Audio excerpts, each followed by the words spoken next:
রাজনৈতিক সদিচ্ছা ছাড়া কোনো ধরনের সামাজিক অথবা পরিবেশগত সমস্যার সমাধান হওয়া খুব কষ্টকর। প্রত্যেকটা সমস্যার সাথে রাজনৈতিক ভাবে যারা দায়িত্ব পালন করবেন, প্রশাসনিক এবং প্রশাসন ও সরকারে যারা দায়িত্ব পালন করবেন, তারা এই বিষয়গুলোকে ভাবতে হবে। সে কারণ সাতক্ষীরা জেলাকে আধুনিক জেলা অথবা মনুষ্য বসবাসের উপযোগী করে রাখতে হলে যে পরিকল্পনাটা গ্রহণ দরকার, সেটিকে রাজনৈতিক সদিচ্ছার মাধ্যমে প্রচারে আসা দরকার এবং সিদ্ধান্ত গ্রহণ করা দরকার।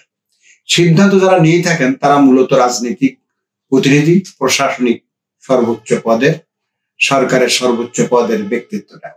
সুতরাং সাতক্ষীরা জেলাকে নিয়ে জেলার সংকট, সম্ভাবনা এবং সমস্যা, এগুলো নিয়ে যে আলোচনাটা হয় বিভিন্ন নাগরিক ফোরামে, নাগরিক সমাজ তথা বিভিন্ন সময় আলোচনার মধ্যে সাতক্ষীরার যে সমস্যাগুলো, সাতক্ষীরার জলবদ্ধতা, সাতক্ষীরার খাওয়ার পানির সংকট, সাতক্ষীরা উপকূলীয় বাঁধ সহ যে সংকটগুলো গড়ে ওঠে, ওই যে সংকটগুলো সামনে আসে, সেই সংকটগুলোকে সমাধান করার জন্য রাষ্ট্রীয় নীতির সাথে এটা যুক্ত হওয়া দরকার।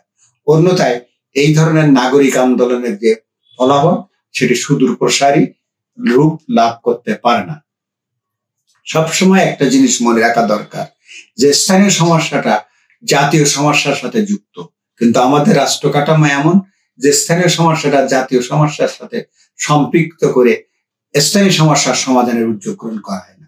সর্বক্ষেত্রে সিদ্ধান্তগুলো আসে উপর থেকে, ফলে উপর থেকে যে সিদ্ধান্তটি আসে সে সিদ্ধান্তের সাথে স্থানীয় যে ভুক্তভোগী মানুষ, স্থানীয় যে জনপ্রতিনিধি, স্থানীয় যে সরকার, তারা তার সাথে যুক্ত হতে পারে না।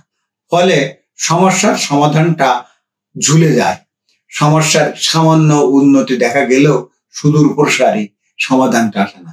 সাতক্ষীরা শহরকে জলাবদ্ধতা মুক্ত করতে গেলে সরকারের পরিকল্পনা নিতে হবে সাতক্ষীরার পাশ দিয়ে উপর দিয়ে প্রবাহিত নদী খালগুলোর মধ্যে পানি চলাচলের জোয়ার ভাটার প্রভাব ও কিভাবে তৈরি করা যায় সে বিষয়টা বিবেচনা করতে হবে। কোন নদীর পানি দিয়ে, নদীর মধ্যে দিয়ে অন্যান্য নদীগুলোকে প্রভাবিত করা যায়, যেটা আগে হতো, সেই জায়গাটাকে ভাবতে হবে। ওটা ভাবার জন্য, সেই জায়গাটার জন্য একটা নীতিগত সিদ্ধান্ত হওয়া দরকার। সাতক্ষীরা জেলাকে এই নীতির সিদ্ধান্তে নেওয়ার জন্য আমাদেরকে যারা সরকারে রাজনীতিতে কাজ করেন, রাজনৈতিক দলের সাথে যুক্ত যে সকল ব্যক্তিরা থাকেন, জেলা নেতৃবৃন্দ থাকেন, সরকারের যারা জেলা পর্যায়ের প্রতিনিধিত্ব করেন, তাদের এই বিষয়গুলোকে ভাবা দরকার। সাতক্ষীরার জলাবদ্ধতা নিরসনের ক্ষেত্রে বেতনার কি ভূমিকা, ইসামতির কি ভূমিকা, মরিচাবের কি ভূমিকা, কপোতাক্ষের কি ভূমিকা, এই বিষয়গুলোকে খুব গভীরভাবে যারা জানবেন, তারা নীতি গ্রহণের ক্ষেত্রে প্রভাবিত করার জন্য ভূমিকা রাখতে পারবে। সাতক্ষীরা একটা নদীকে কেন্দ্র করেই সাতক্ষীরা জেলার বিকাশ। সাতক্ষীরার মাটির গঠন, ভূমির গঠন, সাতক্ষীরার জীবন প্রণালী, সাতক্ষীরার সংস্কৃতি সবটাই হলো নদীকে কেন্দ্র করে, এবং এই নদীটা হলো বঙ্গোপসাগরের সাথে যুক্ত। বঙ্গোপসাগরের উত্তর কোলে বিরাট ম্যানগ্রোভ সুন্দরবন, এই সুন্দরবনের পাদদেশে যে জনপদ, সেটি হলো সাতক্ষীরা সহ উপকূলে আরো কিছু অঞ্চল। তো এই অঞ্চলের এই যে ভৌগোলিক অবস্থা, এই যে ইকোলজিক্যাল ব্যবস্থাপনা, এই যে পরিবেশগত যে ব্যবস্থাপনা, এই বিষয়গুলোকে যদি কোনো রাজনৈতিক নেতৃবৃন্দ, জেলার নেতৃবৃন্দ না জানেন, না বলতে পারেন, না বুঝতে পারেন, এবং সেটাকে যদি তার কেন্দ্রীয় নেতৃবৃন্দকে বুঝাতে না পারেন, তাহলে সাতক্ষীরার সমস্যা সমাধান হওয়া খুব কষ্ট। তাই আমাদের যেটা করা দরকার সেটি হলো এই যে রাজনৈতিক সিদ্ধান্ত, আমরা কথায় কথায় অনেকেই বলে যে এইসব সিদ্ধান্তগুলো রাজনৈতিক সিদ্ধান্ত হওয়া দরকার। রাজনৈতিক সিদ্ধান্ত মানে রাজনৈতিক দলগুলো গ্রহণ করবে। সাতক্ষীরা শহরে যারা ক্রিয়াশীল রাজনৈতিক দলগুলো আছে, তারা সাতক্ষীরার জলবদ্ধতা কিভাবে দেখে, খাওয়ার পানির সংকট সমাধানের পথ কিভাবে দেখে, নদীগুলোর প্রবাহ সৃষ্টি করার ব্যাপারটি কিভাবে ভাবে, নদীর উপকূলে যে বাঁধটা ভেঙে যাচ্ছে, সেই বাঁধটাকে স্থায়িত্বশীল টেকসই করতে কি ধরনের পরিকল্পনা গ্রহণ করবে। শুধু কি বাঁধ দিয়ে নদী একদম আটকে দেবে?